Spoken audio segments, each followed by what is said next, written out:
Salut à tous et bienvenue sur votre chaîne Real Madrid Info. Voici une toute nouvelle vidéo dans laquelle nous allons parler de les dernières infos du Real Madrid.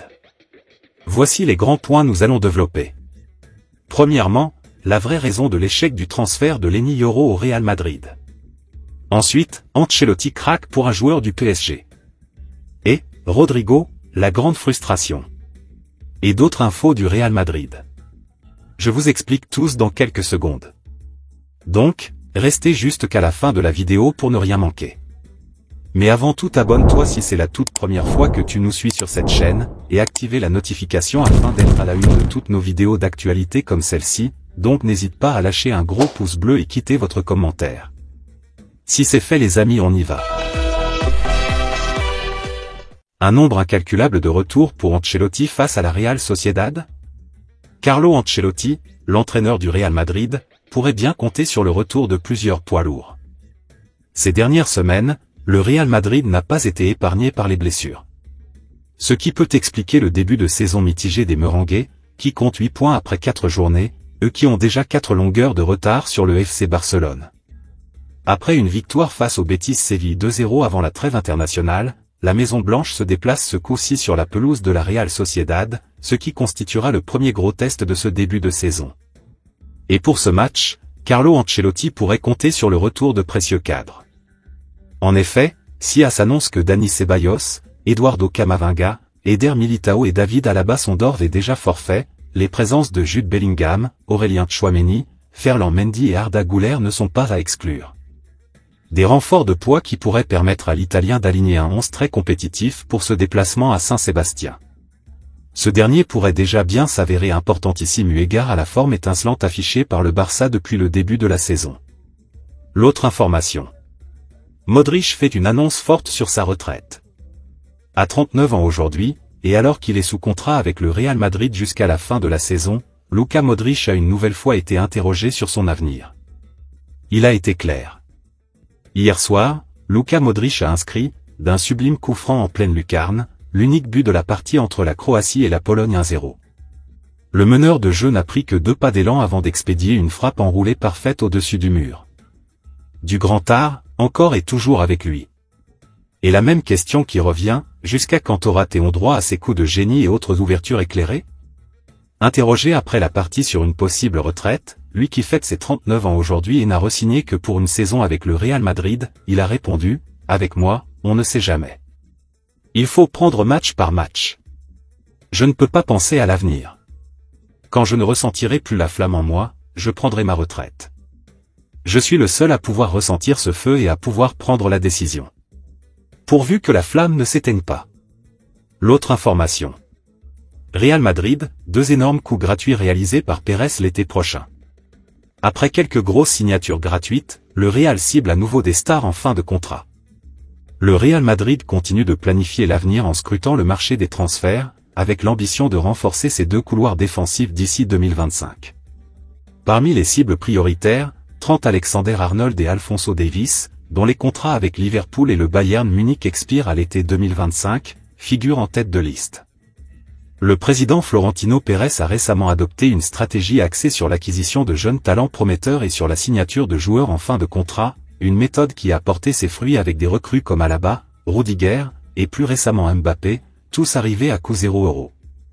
Cette approche permet au club de réaliser des économies substantielles tout en offrant des primes d'engagement conséquentes aux joueurs, une alternative rentable aux frais de transfert généralement exorbitants.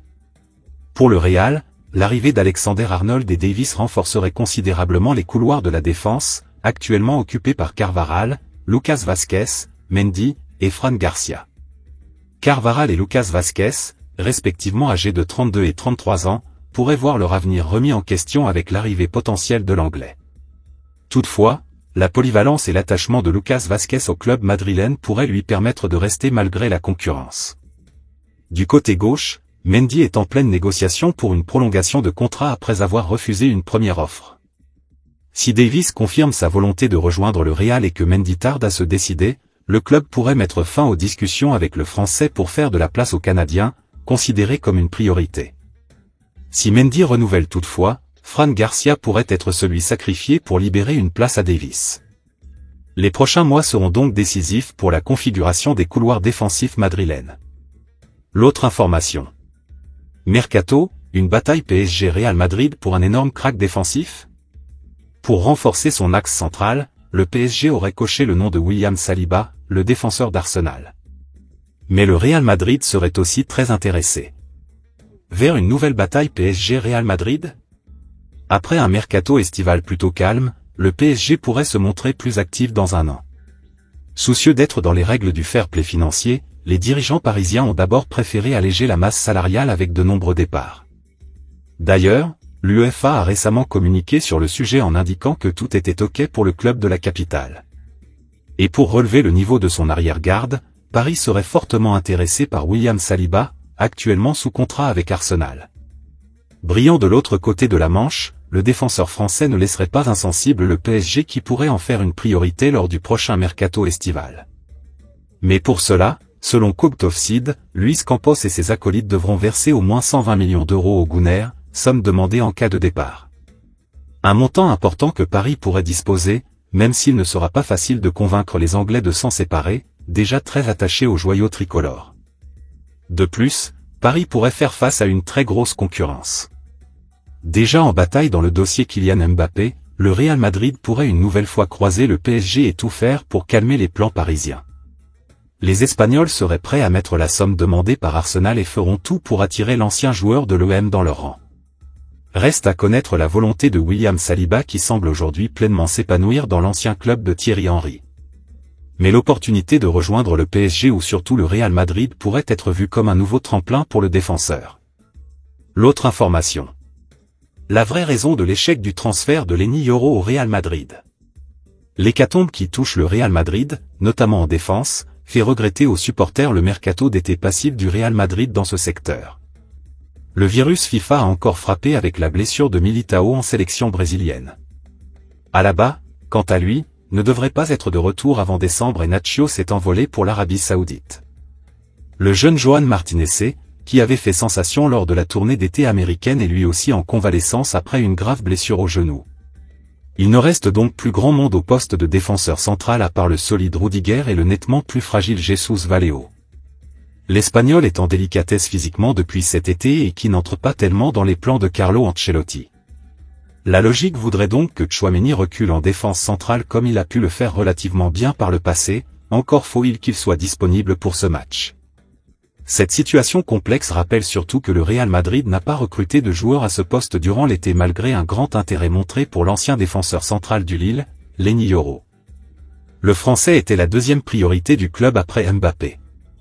Le journal Marca a révélé que la principale raison de l'échec du transfert du jeune Français au Real a été le montant du salaire proposé par la Casablanca 2,5 millions par an qui n'ont pas pesé lourd à côté des 9,5 millions offerts par Manchester United.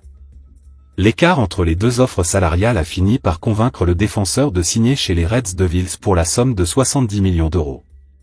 Cette affaire montre aussi que le Real Madrid ne veut plus tomber dans ces vieux travers où il achetait des joueurs à tout va en dépensant des sommes folles. Le Real Madrid est plus frileux et timide sur le marché des transferts depuis quelques années, ce qui lui permet également de garder une forme de continuité, de stabilité et ainsi avoir une équipe qui se connaît bien collectivement au fil du temps.